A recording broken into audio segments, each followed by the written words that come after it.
Меня зовут Петрага Елизавета. Я учащаяся 3 Б класса Озерцовской средней школы.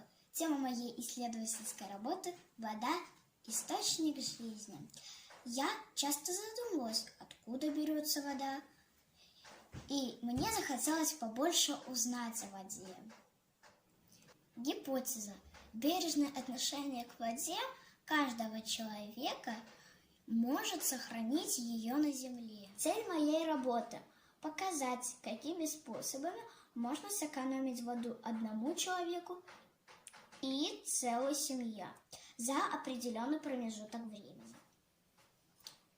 Задача моей работы – собрать теоретический материал о ресурсах пресной воды, провести исследования в виде замеров и расходования пресной воды, провести анализ результатов и сделать выводы по экономии пресной воды.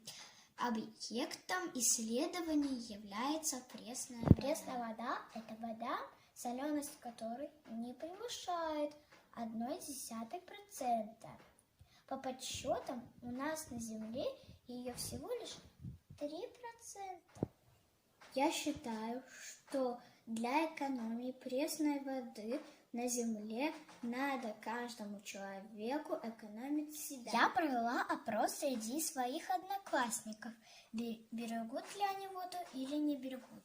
Большинство ребят сказали, что вода бесконечная, хотя некоторые и знают, что воду надо беречь, но не знают как. Я провела эксперимент, чтобы выяснить, сколько воды я могу сберечь дома. Для этого я использовала прибор, который установлен у нас дома. Я использовала воду с экономией и без экономии. Эксперимент первый. Мытье посуды. Можно мыть посуду под открытым краном или замочив и оставить на некоторое время. Это можно сэкономить 48 литров воды. Эксперимент второй. Мытье тела. Можно принять ванну объемом 200 литров, а можно 10-минутный душ, который сэкономит 60 литров. Эксперимент третий. Мытье лица и рук.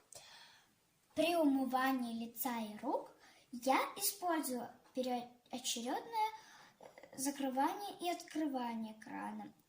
Тогда это сэкономит 3 литра воды. Эксперимент четвертый. Чистка зубов.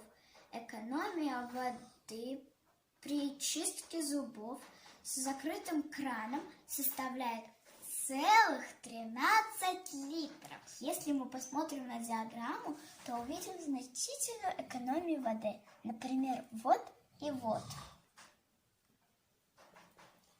Моя гипотеза подтвердилась. На своем примере я показала, как важно экономить воду одному человеку и целой семье за определенный промежуток времени. И насколько это важно и нужно для экологии нашей планеты. Спасибо за внимание!